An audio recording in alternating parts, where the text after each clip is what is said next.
Once again, welcome to Dialogue with Deirdra. I'm Deirdra, your certified master life coach. Today is part two slash question two of our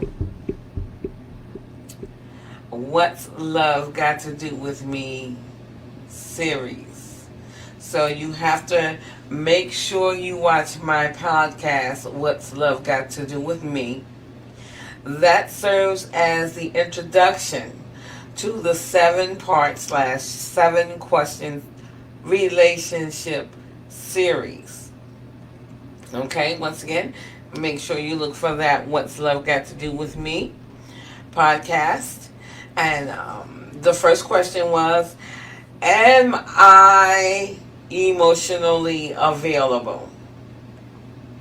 So today's question is part two of that What's Love Got to Do with Me relationship series. So part two's podcast, the question for today is, am I a giver or a taker? In every relationship, there's a giver and there's a taker. And when I talk about relationships, I don't mean romantic relationships only. See, the good thing about my podcast in my beginnings with Dialogue with Deirdra is you are joining me on a journey. And you need to stick with me because this journey, it's going to go somewhere, okay? It's going to take my coaching business to a whole nother level. It's going to take my public speaking, which I love and I miss greatly. Being your public speaking coach is an awesome thing for me. I thrive on the energy of the audience. So, again, we're getting back to today's question on the What's Love Got to Do with Me relationship series. So, today's question, part deuce, is, am I a giver or a taker? We all are part of relationships where someone's giving, someone's receiving, someone's giving more than they're receiving, someone's receiving more than they're giving. Hey Trina, I hope you're taking it easy on that leg out there. Miss you out there on that ankle, I mean. So I take it you can hear me, right?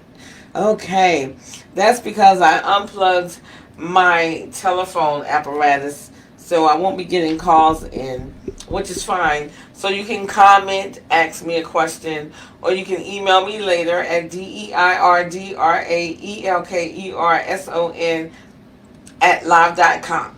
Okay, and you can always give me a call at 716-926-0929. I see I have a few viewers out there. I would love it if you would just say hi, do a comment, give me a thumbs up, anything to let me know you're there. So again, I'm going to proceed with today's question. Am I a giver or a receiver? I mean, a giver or a taker. A giver or a taker. And we're talking about relationships and not only romantic relationships, because we have several relationships in our life.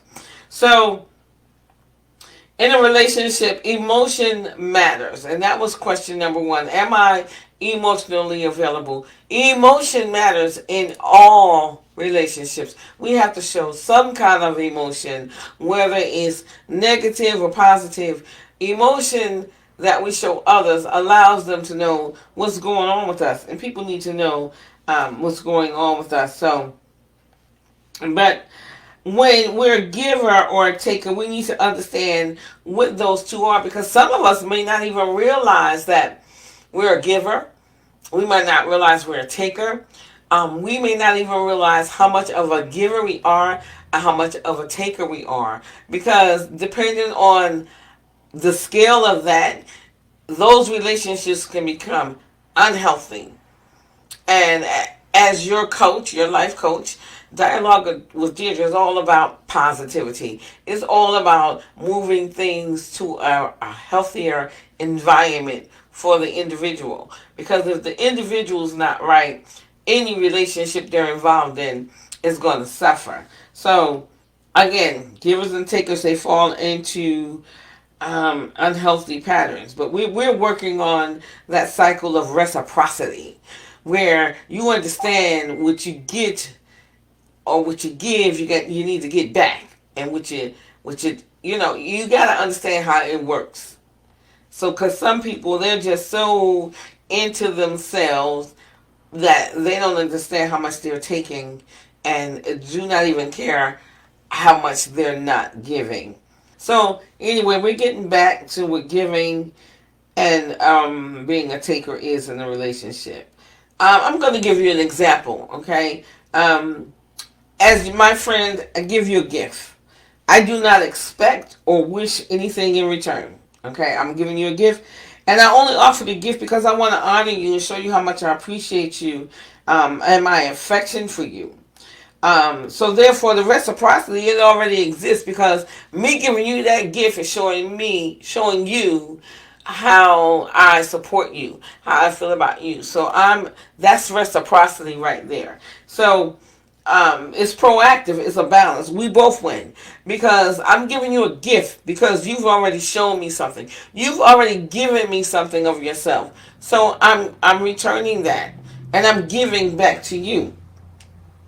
So we need to understand how that loop works with both givers and takers at the same time.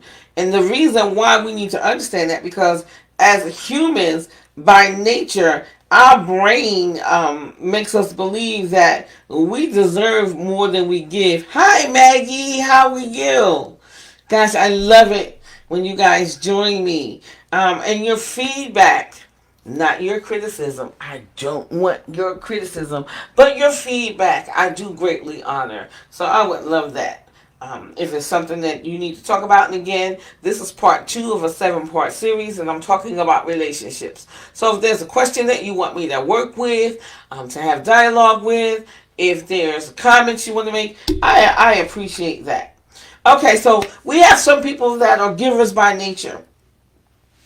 In other words, giving is a part of their personality and how they understand the dynamics of a relationship. You've got relationships, and for the sake of relationships, I will talk about those romantic relationships.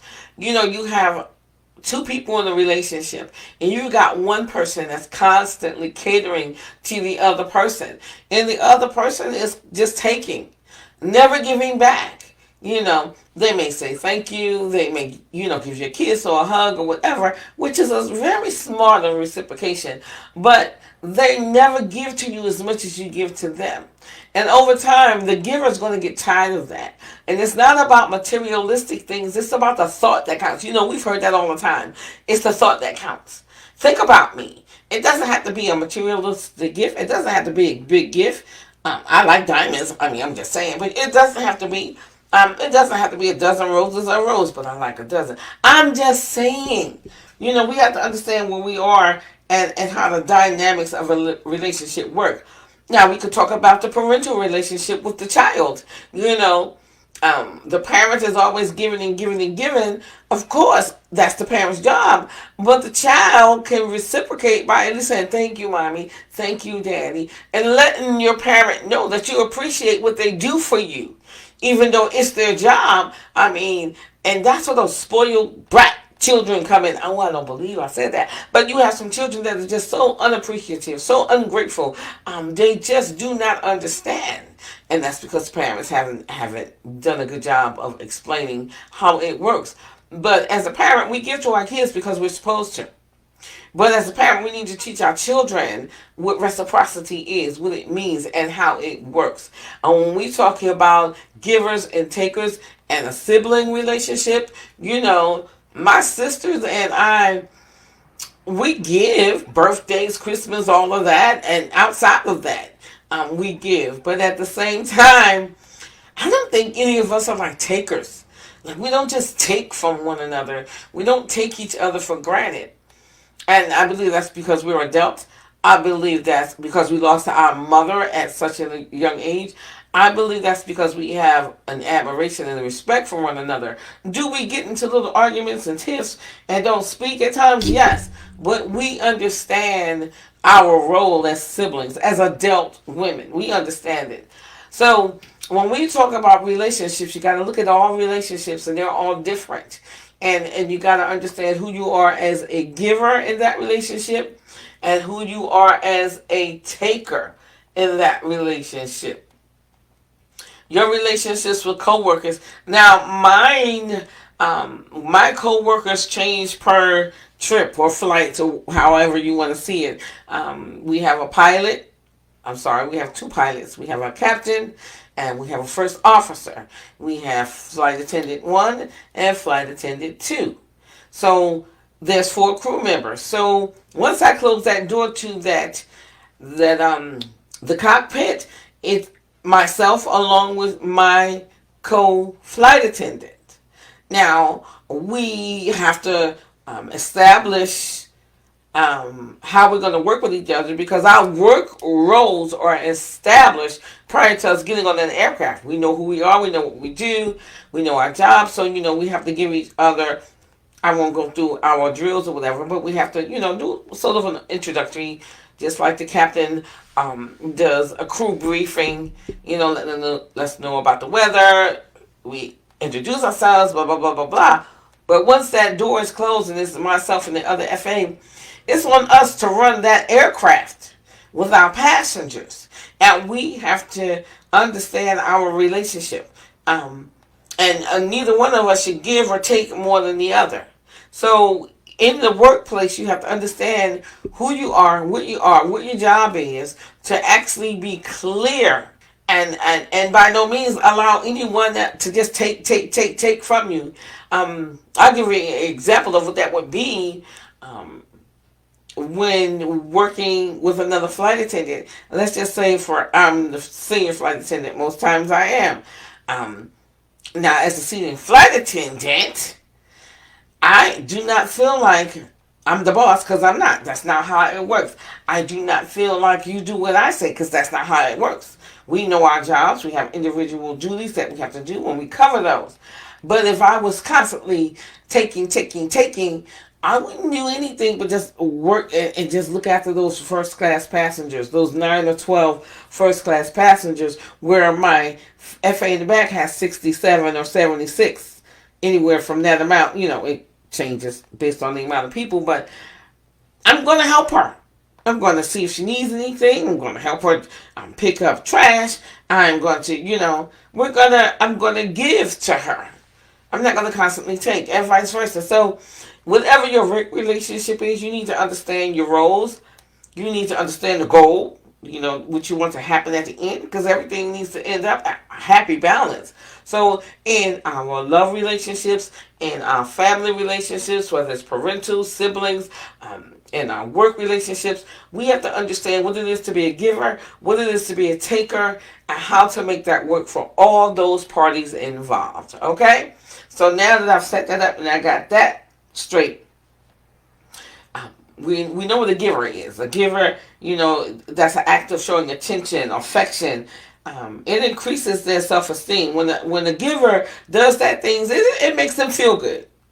Because you have a lot of people that are takers and they're not expecting anything back. But those are the ones that a lot of times get taken advantage of. Does it really bother them? Not most times. Because they're not really paying attention to all of that. It gives them energy.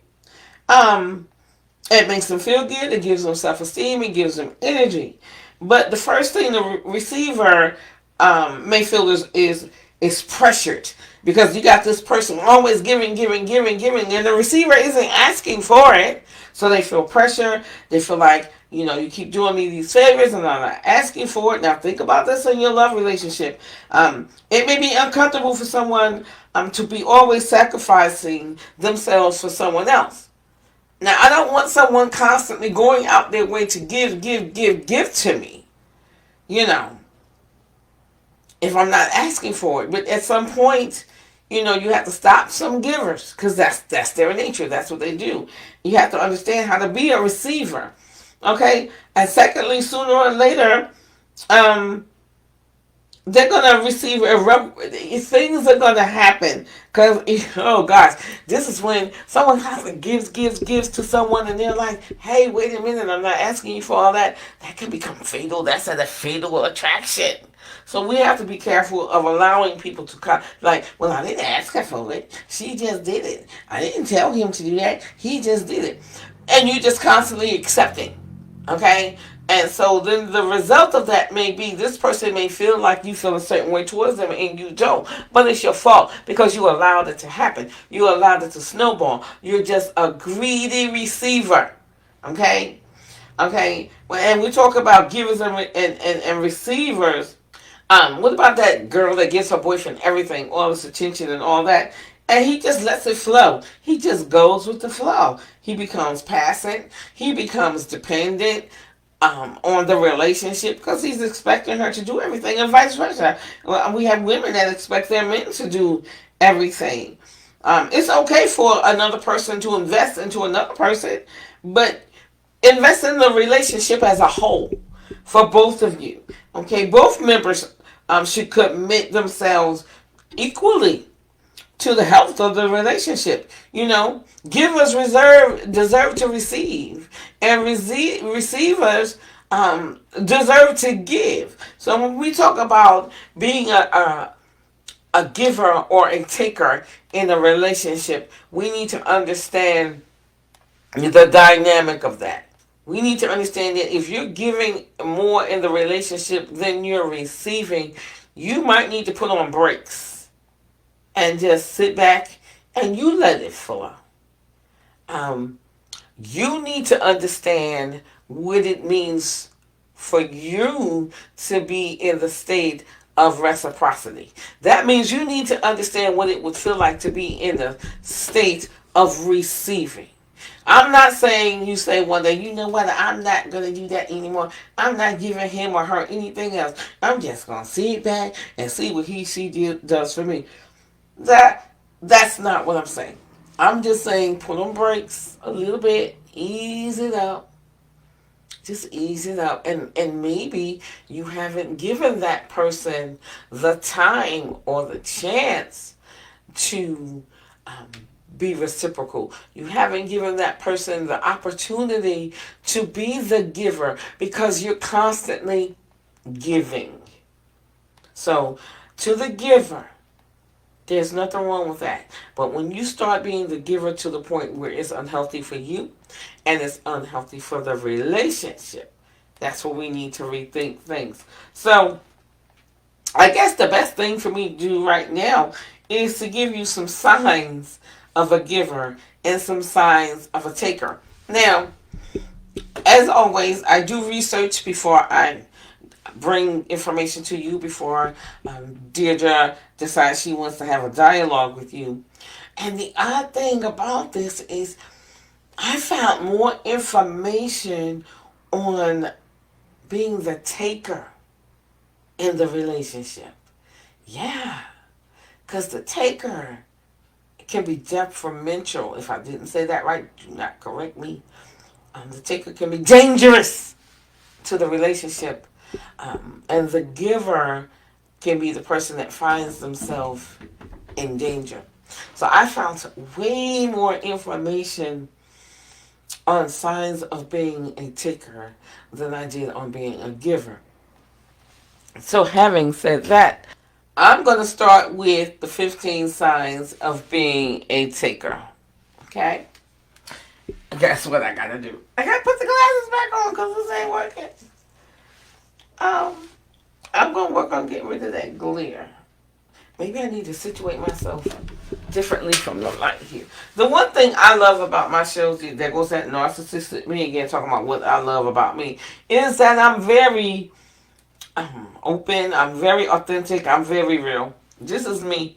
Anyone that knows me out there know that when I come to you as your certified master life coach with Dialogue with Deirdra, this is the same Deirdra you'll get when I'm at a family gathering. This is the same Deirdra you're going to get when I'm out. I haven't been out partying since COVID. Boy, I miss dancing. But this is the same Deirdra you'll get. Right, Trina and Maggie? This is the same. They call me Diva. This is, or Mama D. This is the same one you'll get. I'm trying to position myself. Okay, my microphone is right here, so I'm going to move this out of my way. Okay, so you guys are working with me through the kinks So when I really hit it big out there, you guys are gonna have a lot. Did I make the glare even worse? I'm gonna figure the glare out. But anyway, yeah, I'm stalling kinda, but not much. I'm gonna give you 15 signs of a taker. Again, like always, I need you to be honest with yourself. If you see yourself in this, um, be honest about it. If you see yourself in this, okay? 15 signs that you are a taker in a relationship. And again, try to look at this in not only the relationship of romanticism. Look at all your relationships, okay? I know it may be a little difficult to do that. But 15 signs that you are a taker in a relationship. Number one, that you are a taker in the relationship. The taker needs support but never gives. Number one, the taker needs support but never gives. Okay, what do I mean by that? The beautiful part of a relationship is that you have someone who will support you. And that's in all relationships. My sister supports me. My dad supports me. My kids support me. My guys support me. My coworkers support me. And when we say support, we're talking about just giving you that extra push to keep going. So support, things like that. So the taker needs support but never gives, In a give or take relationship, the support is only one way. Okay? We're talking about the taker. So that support is just one way. He's taking the support, but he's not giving it. The taker will ask for support. The taker will demand support. And they'll demand it from their partner. The taker will demand support from their parent. The taker will demand support from their children. They'll demand support from their workplace. The taker demands support, but will not give it. And this is unhealthy, okay? They will not provide the support to their partner. They will not provide the support to others around them. The taker needs support but never gives. That's number one. Number two. Now, again, I'm giving you 15 signs of the taker. Number two, the taker always must come first. The taker always must come first. One of the partners is always the person to make the plans. That could be in a relationship. I remember holding the position, and I was always the one making the plan. Well, maybe that's because I was the chairperson of the planning committee but but what I would do is, because no one seemed to have ideas or coming with anything, and they were sluggish and slow, I just go ahead and do it and get it done. I'm just saying, that's how I was. So, okay. The taker. Was I the taker? Oh, God. The taker must always make the first move. One of the, make the first move. Okay, so I was the taker in that, okay. But I also gave, because I put together a heck of community parties and holiday parties and staff parties, and they loved it. That's probably why I always got to do that. So I don't think I was a taker. I was a giver. And because I was such a giver in doing that, they gave it to me to just take it and do it. Okay, the narcissist wins again. Okay, so number two, the taker always must make the first move. The taker always must make the first move. As a couple, both people should make and talk about plans. One person cannot be waiting to see what's going on. A lot of us are in those relationships where the wife makes all the plans and the husband just goes with the flow. He should be involved. She should be involved. Number three, the giver is a maid. Yes, that's what I said. The giver is a maid. As a taker, they're not into cleaning up after themselves. Because they know they have someone who's going to come behind them and do the dirty work for them. They know they have someone that's going to come and make sure everything is good in their world. Forgivers, they want to please their partners. But sadly, this means that the taker is just going to let them do that. They're not going to do anything. So number 3, the giver is the maid. Okay? The giver is the maid. So if you have someone in your life that's constantly cleaning up behind you, cleaning up your messes and everything, you're a taker. Number 4, the giver pays for everything. The giver pays for everything. Here I am thinking he's the taker, and he's been the giver. I'm the taker. Oops. Okay, so the giver pays for everything. Number 4. If someone is a taker, they won't take their wallet out to pay for it. Okay, we're dating. Whatever. But the giver pays for everything. So if you're a taker, you're allowing someone in your life to pay for everything, deal with everything. I mean, you're thinking, well, why wouldn't they? Everything has been handed to them, and this is the parent-child thing. You hand everything to your children. You're not teaching them to save. You're not teaching them to give. You're teaching them to be takers. So, wow, they're spoiled and entitled. So that's number 4. The giver pays for everything. Okay? So, number 5, the giver is never doing enough. That's number 5. The giver is never doing enough. See, I keep talking about the giver, but these are 15 signs. Hi, Ronnie. How are you? These are 15 signs to let you know that you're a taker. So even though I'm talking about the giver and what the giver does, if you're on the receiving end of what the giver gives, you're the taker. You got that? Okay, we're talking about the taker. See, even when talking about the taker, we got to constantly talk about what the giver gives to make the taker the taker. Gosh, you takers take so much. Okay, so we did number 4, the giver pays for everything. Number 5, the giver is never doing enough. Remember when I talked about my relationship with my coworker, my other FA, when we closed that door? The giver is never doing enough. Now, I work with some FAs that, they don't do enough, but I don't get all into that. I can run an aircraft by myself. But it doesn't happen often. But the giver to the taker, the giver is not doing enough. You're giving, but the taker in your life is not satisfied. The taker in your life feels like you're not doing enough. The more you do, the more they want you to do. The more you do, the more he or she wants from you, because they're takers, okay? So number 5, the giver is never doing enough. And I have to keep repeating it.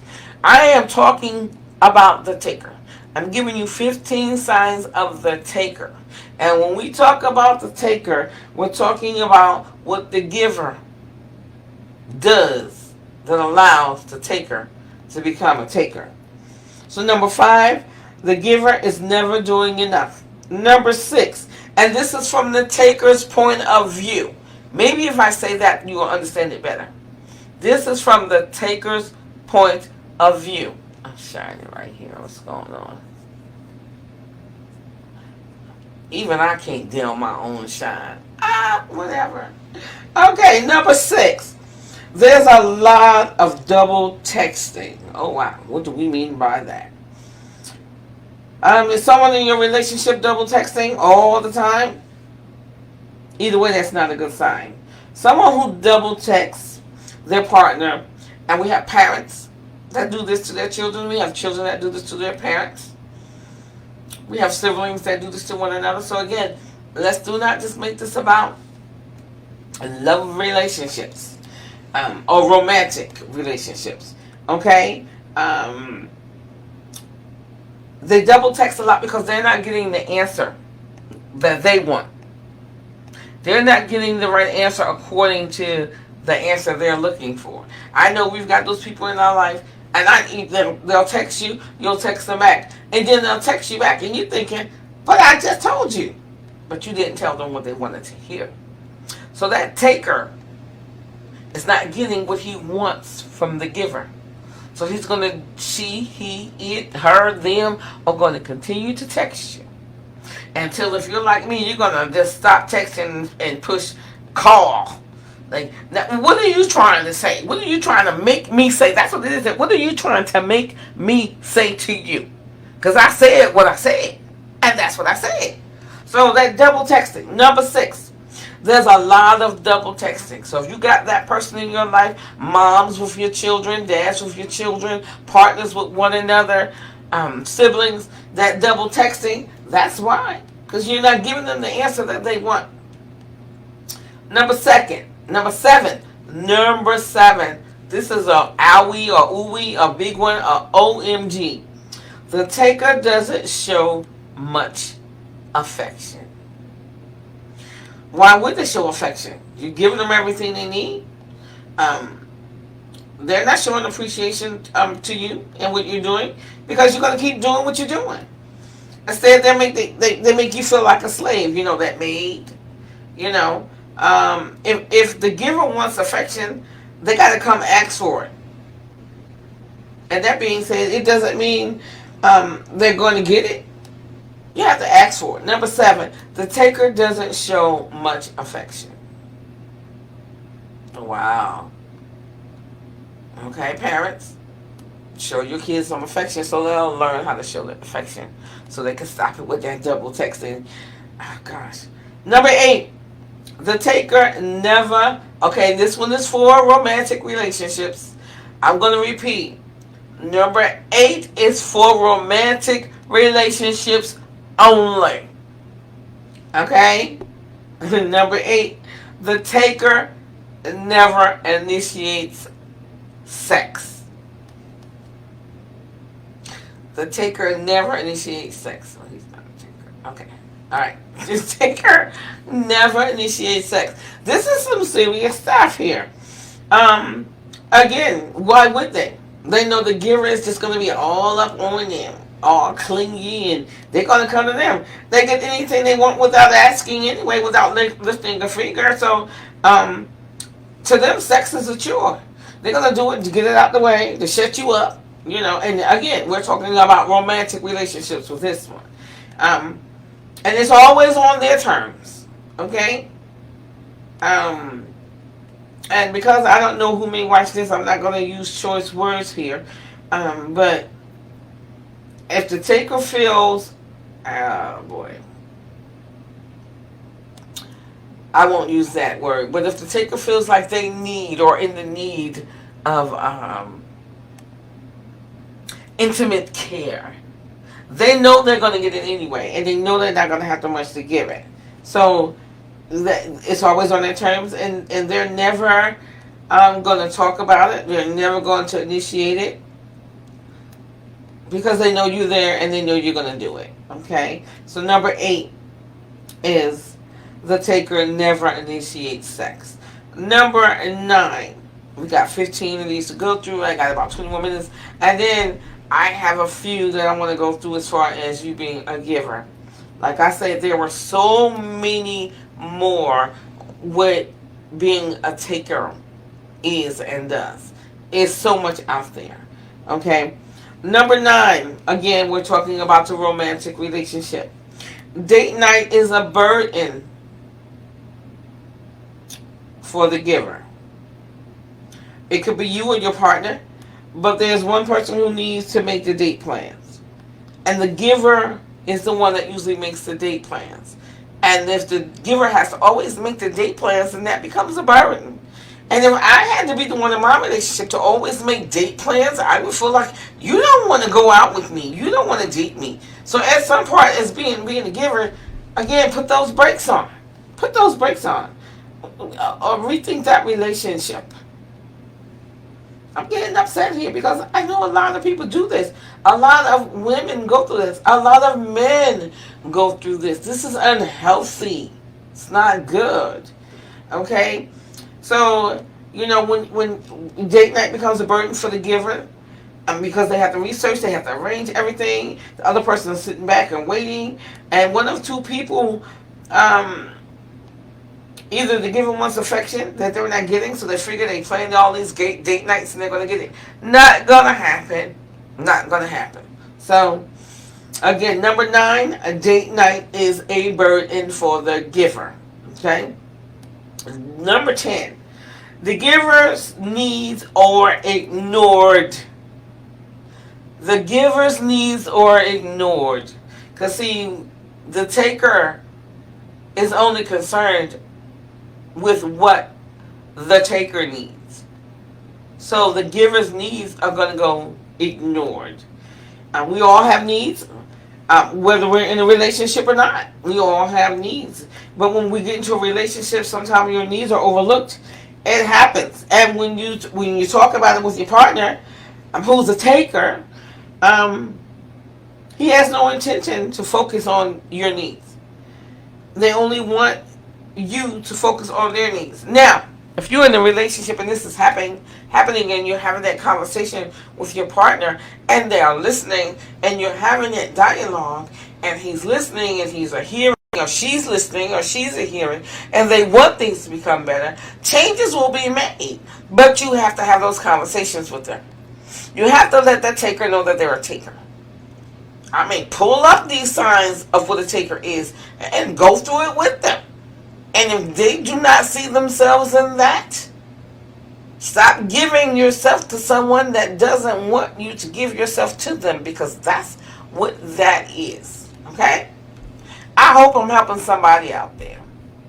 Because I'm sure helping myself right now, because he ain't as bad as I thought he was. I never thought he was bad, but he's not bad. So, alright, so we've got number 9 out the way, which was date night is a burden for the giver. Number 10, the giver's needs are ignored. Number 11, the giver spoils their partner with lavish gifts. I don't need to explain that. That's self-explanatory. But see, the giver seems to me like she's constantly giving. He's constantly giving because they want to receive something back. If you haven't gotten it back and you're breaking your neck and you're crying, because men cry too, you need to rethink that. Okay. Number 12. Did we do number 11? Yeah. Number 11, the giver spoils their partner with lavish gifts. Number 12, the taker needs the spotlight. Okay, it's all about them. As a giver, you might not even have an issue with it. You want to talk about or even something to celebrate, but your partner won't let you have your moment. A taker needs constant attention and will make sure the conversation is always centered around them. So, I'm letting the giver know that your taker needs the spotlight. Okay? Needs the spotlight. Number 13. The taker will never go the extra mile. The taker is not going to go out their way to please you, appease you, or make you feel better, because it's all about them. Number 14. The taker uses their partner. Okay, now we could talk about this in other relationships outside the romantic relationship. They use their partner, and that is self-explanatory too. If you're planning all the dates, if you're doing everything, if you're their maid, you're being used traumatically. Okay, last but not least, because there's several more out there, but I'm going to end it at this 15. Number 15, the taker thinks they're a giver. The taker actually believes that they are the giver. Okay?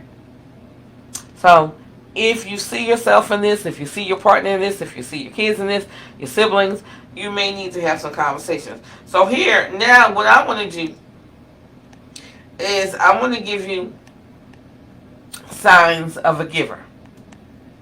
And I've got about 14 minutes to do that. 9 signs that you are a giver. Number 1 is you return everything you borrow. I'm thinking that I returned it. Oh, no, she gave that to me, so yeah, okay. Number 1, you return everything you borrow. You know, a lot of people borrow things, they don't return them. Um, that's why my dad always says, I don't lend money. If I have it to give, I'll give. Because when people say they're going to borrow, then you're expecting it back, and then they don't give it back, and then you've got a bad situation now. So a giver returns everything they borrow. So if that's you, say yay. Okay. Number 2, you give gifts for no reason, or you re-gift for no reason. You give people things for no reason. I know. I have a few co-workers like that, and I need to learn to do that. I mean, and when I say give gifts, I'm talking about little trinkets. Trina is one of my favorite flight attendants, and she's been, I think she's number 2 in our base. Trina leaves candy behind on the plane. She gives candy. She's such a giver like that. Another one that I fly with, and I'll be flying with her this month, is Gwen. She gives me makeup, little things. She knows I like girly things, and she gives me girly things. Roll on perfume. She just, here, I thought about you. And I get that a lot from people. So I want to become more of a giver. I don't believe that I'm such a taker, but I want to become more of a giver. And we should all want to become more givers. So I think Trina and Gwen, I could just think of those two. But there are so many more. And you can just give, I get texts. How you doing? I've been thinking about you. Things like that. It doesn't take much to give. So number 2 is you give gifts for no reason. Number 3, you'd rather go without than ask for help. I'm very guilty of that. Number 3, you'd rather go without than ask for help. That's another sign that you are a giver. That you'd rather go without than ask for help, and we know what that is. We're so independent. We provide for ourselves, and sometimes with me it's pride. I don't want to ask for anything. And when I do ask, and I do, I get it because those that I ask know that I must really need it if I ask for it. I'm still trying to figure out how to do this last thing. I even like that angle a little bit. It doesn't show on my 60 years. But anyway, that's number 3. You'd rather go without than ask for help. Number 4, givers know a lot of people. And I'm going to count myself in that, and we love when we meet each other.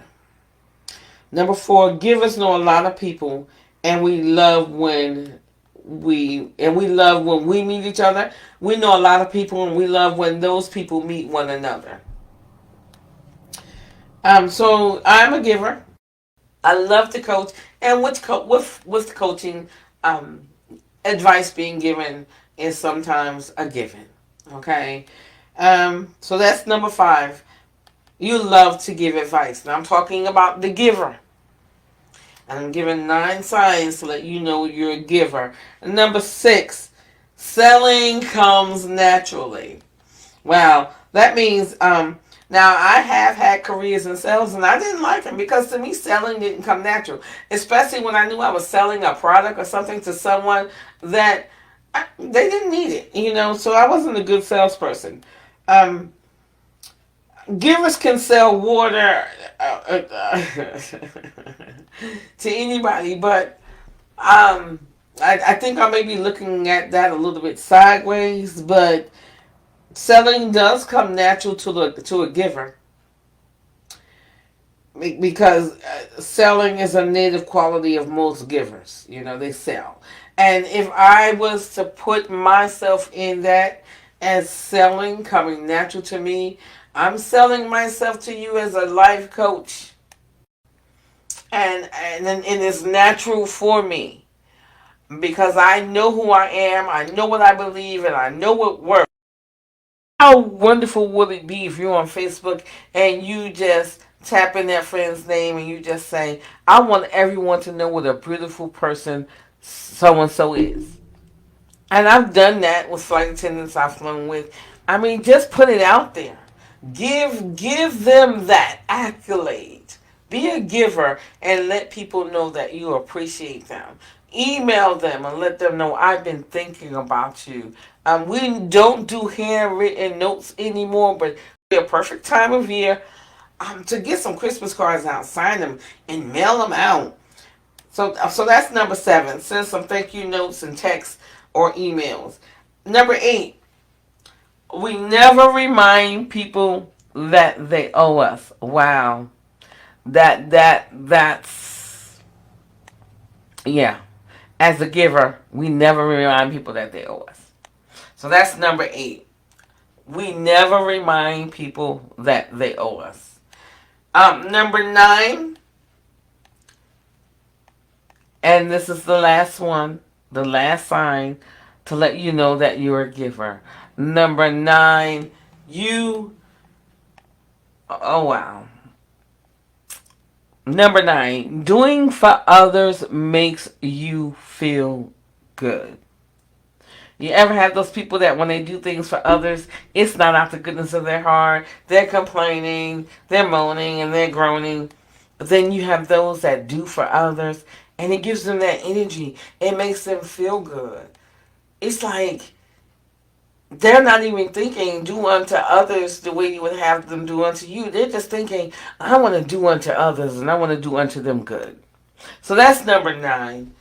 Doing for others makes you feel good. So thank you once again for joining Dialogue with Deirdra.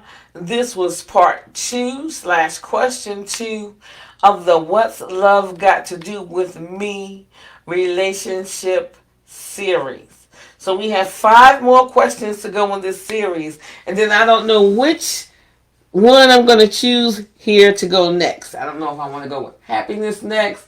I don't know if I want to go with life purpose next. Let me know. What do you want me to go with next? You want me to go with goals, success next after these next 5 questions for the What's Love Got to Do with Me relationship series? Let me know. Call me 714-926-0929. Email me at DeiddraElkerson at live.com. Let me know. As I'm enjoying bringing this to you, and like I said, I'm bringing things to you in a more purposeful way, a clearer way, and a more concise format. So, from myself and my executive producer, we thank you for joining Dialogue with Deirdra once again. So be that giver. Now, if you're a taker and you no longer want to be a taker, give me a call, 714-926-0929. Because as a taker, it may not be that you necessarily are on purpose a taker. It may not be your fault that you're spoiled. It may not be your fault that you believe that you deserve to get everything and not give anything. So if you know you're a taker, and again, it starts with you. It starts with your self-honesty. It starts with your self-talk. You have to be honest and loyal with yourself. So if you know that you are a taker and you want to change some things, give Deirdra a call. Have dialogue with Deirdra. Okay? 714-926-0929. And if you are a giver to the extent that it has become unhealthy for you, you need to recognize that. I hope you recognize that. You need to give me a call too. 714-926-0929. you need to email me, DeirdRakelkerson@live.com. So if you're a giver, if you're a taker, and there's no natural balance there, call Deirdra, your certified master life coach. I can help you. So, in this season, let's not take more than we give. And as givers, let's be careful as to how much we give.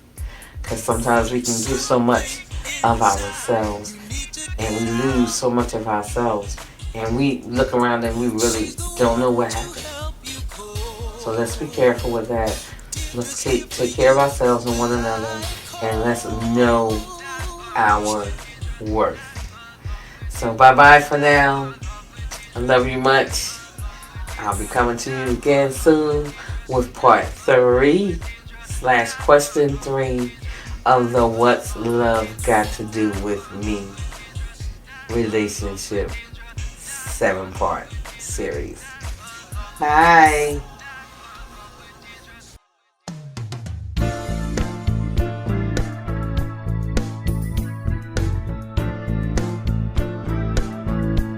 A life coach can help you transform your life. From helping to achieve personal and professional goals, face difficult situations, push past emotional barriers to improving productivity, living a fulfilling life, and much more. Help you explore what is blocking you. Help you identify what you want, your whys, and your hows. Help to keep you on track with your goals. Assisting you in turning your vision and dreams into reality. Help you find your path or purpose. Help you determine your perfect career. Promote you having a purpose and direction. Provide a fresh perspective and look at your life from a different angle. Help improve focus and promote motivation. Provide you with techniques and tools to achieve what you want out of life. Help you be more mindful about your beliefs and perspectives, which will assist you in adopting new understandings about how to reach your goal. Provide a sounding board and help you see issues in a new light. Push you to keep you motivated. Challenge you to reach new heights. Hold you accountable so you can push yourself forward. Ensure that you are making progress in your goals.